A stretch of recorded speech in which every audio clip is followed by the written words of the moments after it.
Страх – це дуже оманлива річ.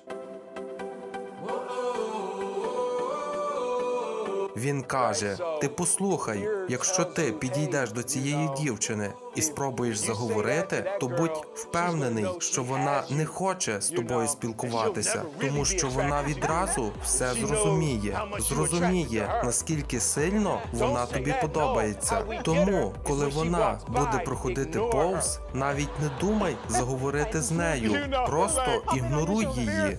Розумієте, страх часом підказує вам повну нісенітницю на зразок цієї. Особисто для мене боротьба зі своїм страхом стала по-справжньому щоденною практикою.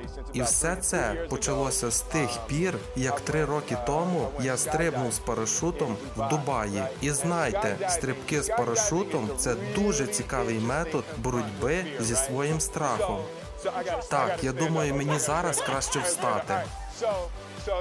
І так, ви збираєтеся з друзями. Так ось, ви зібралися з друзями, і одному з них приходить геніальна ідея. Ей, а чому б нам завтра не стрибнути з парашутом? І ти такий, так, давайте стрибнем. І ми всі, так, це відмінна ідея. А після цього ти повертаєшся додому і думаєш, ну, вони теж були п'яні. Так може вони передумають і відмовляться від цієї ідеї? І після цього ти лежиш у своєму ліжку і кожен раз здригаєшся від жаху.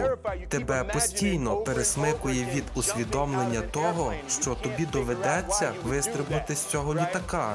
І ти всю ніч пролежав у своєму ліжку без сну, з надії на те, що твої друзі просто трохи перебрали. Але на наступний день ти приїжджаєш в вказане місце і раптом бачиш, що там вже всі твої друзі. Так, ну ладно, добре. І потім ти сідаєш в машину і навіть не усвідомлюєш, що твої друзі також всю ніч не спали.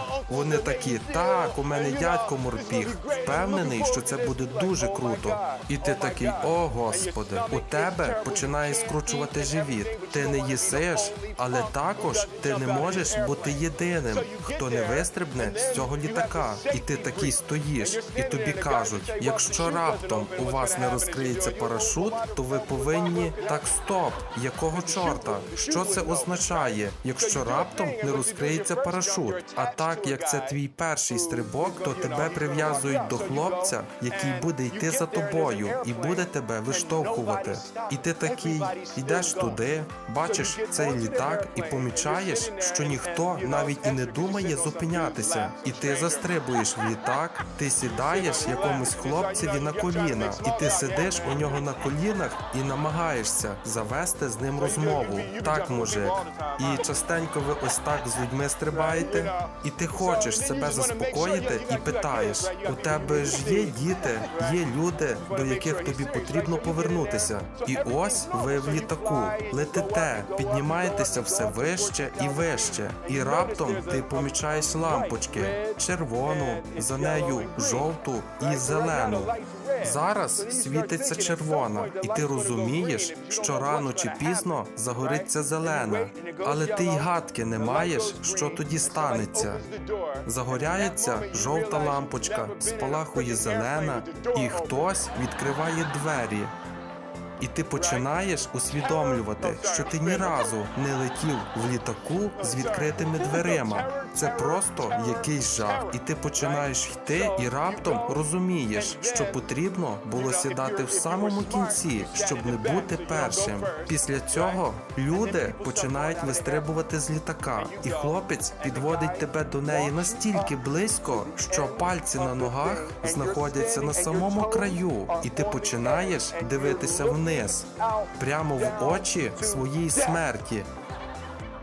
І хлопець каже на рахунок 3 і рахує 1, 2, і на рахунок 2 виштовхує тебе, тому що коли 3, люди відразу починаються за щось хапатися. І ти такий...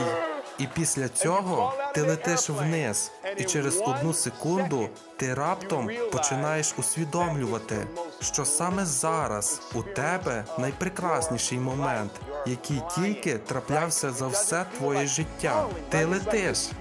Ти не відчуваєш, що ти падаєш, ніби ти дійсно тримаєшся на вітрі, а потім вже починаєш падати все нижче і нижче. Ти розумієш, що в момент самої більшої небезпеки ти боїшся найменше. Це блаженство. Це по-справжньому блаженство. Після цього проходить 20 секунд, 25 секунд, 40 секунд. У тебе є достатньо часу, щоб сказати: так це хіба не та будівля, яку я бачив вранці? О, я бачу океан. І після цього всього я сказав собі, чого ти так боявся минулої ночі, коли лежав у себе в ліжку? Навіщо потрібно було так боятися? Тобі нічого не загрожувало. Так чому ти боявся цього за 16 годин до стрибка? Чому ти боявся в машині? Чому ти не насолодився сніданком? Чому потрібен був цей весь незрозумілий страх? Чого ти так боявся протягом усієї дороги до літака, до того моменту, поки ви ще з нього не вистрибнули? У вас немає ніяких причин боятися. Ви навпаки відчуваєте неймовірне блаженство. Бог помістив ті кращі моменти життя по той бік страху. Саме по іншу сторону ваших найбільших страхів перебувають і знаходяться найкращі моменти вашого життя. Якщо це відео для вас було інформативним, то буду вдячний, якщо ви поділитесь цим відео у ваших соціальних мережах і підтримаєте цей канал підпискою. Бажаю всім мотиваційного дня і до нових зустрічей!